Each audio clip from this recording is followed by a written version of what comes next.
Suksuma kantor miarsa yang Orti Bali, pamiarsa, senemangkin jagi ring titia miarsa yang wawancara eksklusif sarang BPR Kanti. Salam Indonesia. Pemirsa, saya Aryo Maja akan memandu pemirsa di rumah untuk berbincang-bincang dengan Direktur Utama BPR Kanti, Bapak Made Arya Amitaba. Apa kabar Bapak? Luar biasa. Luar biasa, sehat-sehat Pak ya? Sehat ya. Bapak, kita langsung ke perbincangan kita Pak ya. Bapak sebagai praktisi dan pengamat melihat kondisi ekonomi di tahun 2016 ini seperti apa Pak? Ya, memang tahun lalu 2016 kita menyadari bahwa memang terjadi perlambatan ekonomi ya. Ya, di mana memang secara nasional tidak hanya di Bali ya. Jadi pertumbuhan ekonomi itu sangat-sangat melambat. Nah, ini juga akan berimplikasi kepada di tahun 2017 nanti ya. Yang sekarang ini.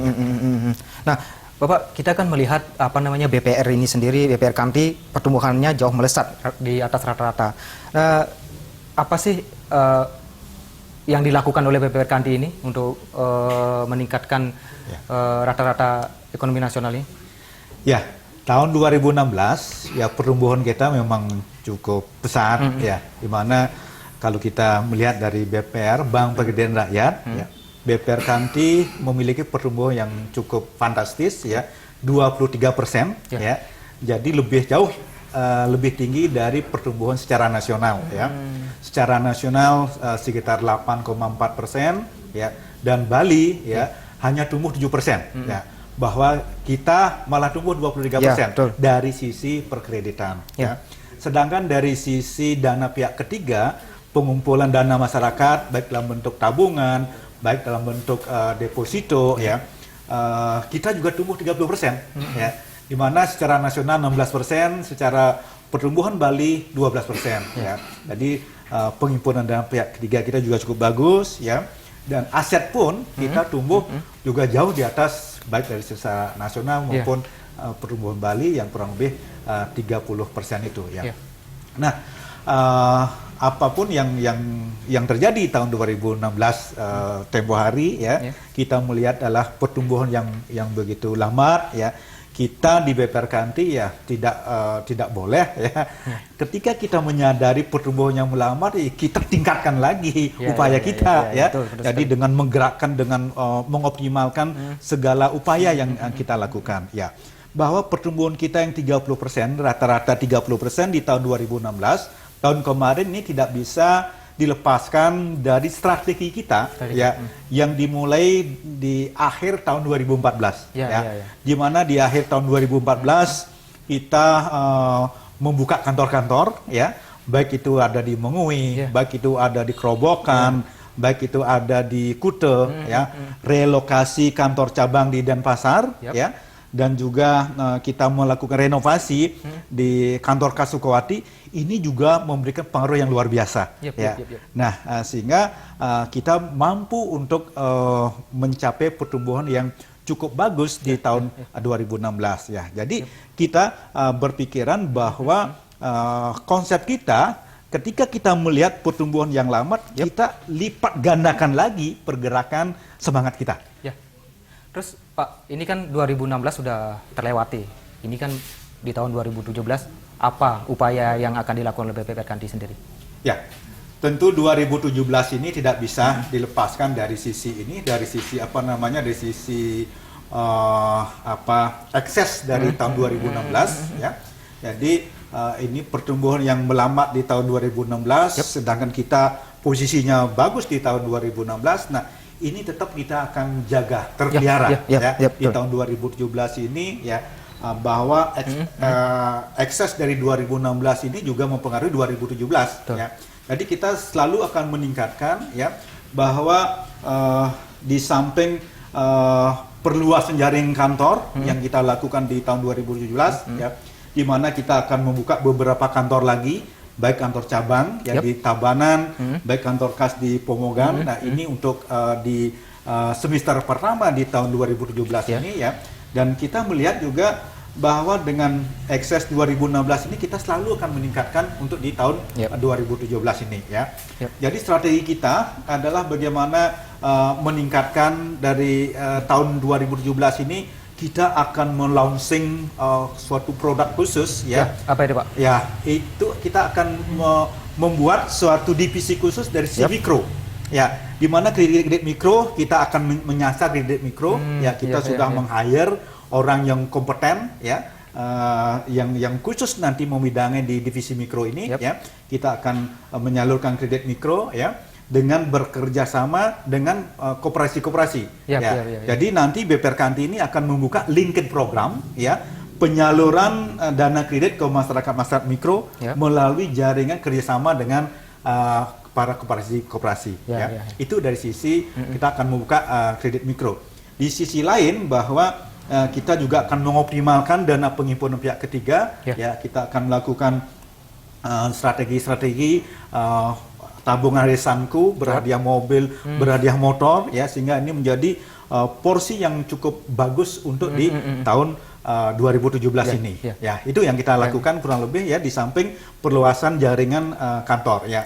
Hal lain yang juga kita lakukan adalah bahwa bank itu sebagai institusi bisnis, ya, yang tidak terkonsentrasi kepada bisnis, kita juga melakukan CSR, ya, melakukan seminar-seminar pemberdayaan bagaimana adat budaya di Bali, ya. Yap.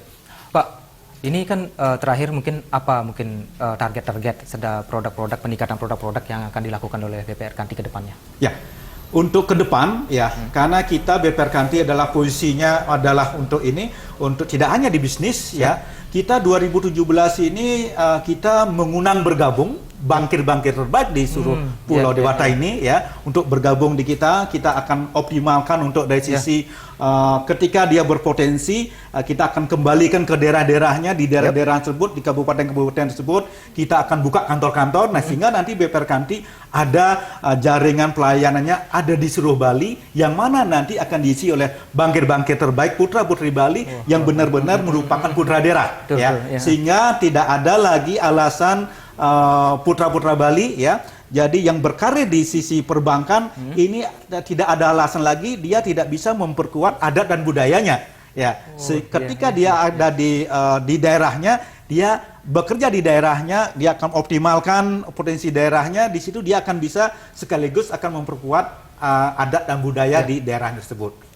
Selain meningkatkan ekonomi, juga meningkatkan adat dan budaya. Seperti itu harapannya. Itu yang kita lakukan, harapannya kita di ini. Maka kita mengundang bergabung bangkit-bangkit terbaik putra-putri Bali di seluruh wilayah Bali untuk bergabung di BPR Kanti, untuk selalu berkarya untuk memperkuat potensi dasar perekonomian Bali. Bapak, ini kan tidak kalah pentingnya yang kami dan juga pemirsa harus ketahui. Hingga saat ini berapa sih aset dan jaringan kantor yang dimiliki oleh BPR Kanti, serta bagaimana dukungan pemegang saham tersendiri? Ya. Jadi saat ini BPR Kanti baru memiliki 8 jaringan kantor, 8 jaringan kantor. Ya, kantor pusat di Batu Bulan, Ya. ada kantor cabang di Denpasar, ada kantor cabang di Mengwintani, kantor kas ada di Kerobokan, kantor kas ada di Kute, ada di Sukawati, Ubud, dan Gianyar, ya. Saat ini baru 8, ya. Tahun 2017 kita akan buka lagi, ya, menjadi 10 jaringan kantor, 10 jaringan. ya. Dan aset yang kita miliki saat ini adalah sebesar 300 miliar. Dan ini menjadi suatu semangat bagi kita, ya. Di mana kita wacanakan tahun 2017, ya, kita mulai mewacanakan BPR Kanti go to 1 trillion, ya. BPR Kanti menuju 1 triliun, ya. Dengan didukung oleh pemegang saham, ya, di mana selalu setiap tahun akan menyisihkan, ya, labanya untuk selalu peningkatan modal, ya, sehingga nanti, ya, bagaimana mendukung pertumbuhan menuju BPR Kanti menuju 1 triliun, ya, di mana tahun ini kita sudah merubah, ya, modal dasar BPR Kanti dari 25 miliar menjadi 100 miliar. Untuk modal dasarnya. Ini yang menjadi akan memperkuat BPR Kanti dalam membuka jaringan seluruh kantor yang ada di Bali di masa-masa yang akan datang. Bagaimana cara Bapak dan juga tim-tim di BPR Kanti ini untuk mencapai target tersebut?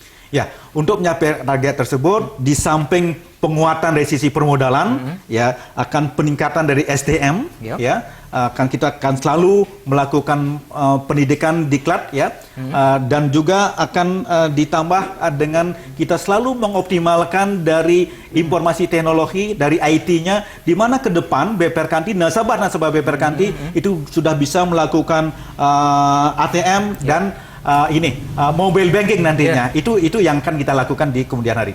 Berarti pelayanan-pelayanan akan dipermudah lagi, Pak ya? Ya, selalu. Ya, terutama kita mandate ya akan fokus juga kepada peningkatan teknologi informasi. Terakhir, Pak, bagaimana respon masyarakat sendiri sebagai anggota dari BPR Ganti ini? Ya, sungguh sangat positif ya, karena dengan pertumbuhan aset tidak bisa dilepas dari dukungan dari masyarakat. Betul, ya. betul. Dengan strategi yang kita lakukan, kita juga mendekatkan di masyarakat, melakukan CSR, pembagian buku tentang hukum adat kepada seluruh bangsa adat yang di Bali ya. Dan harapannya nanti bagaimana akan menuju 1 triliun ini ya, makanya kita mengundang bergabung para bankir-bankir yang ada di Bali untuk memperkuat berkarya di BPR Kanti untuk memperkuat perekonomian Bali nanti. Terus berkarya seperti itu, Pak ya? Berkarya terus. Ya. Oke, Bapak, terima kasih banyak atas perbincangan singkat kita hari ini. Dan pemirsa, demikian bincang-bincang saya dengan Bapak Amitabha. Terima kasih atas perhatian.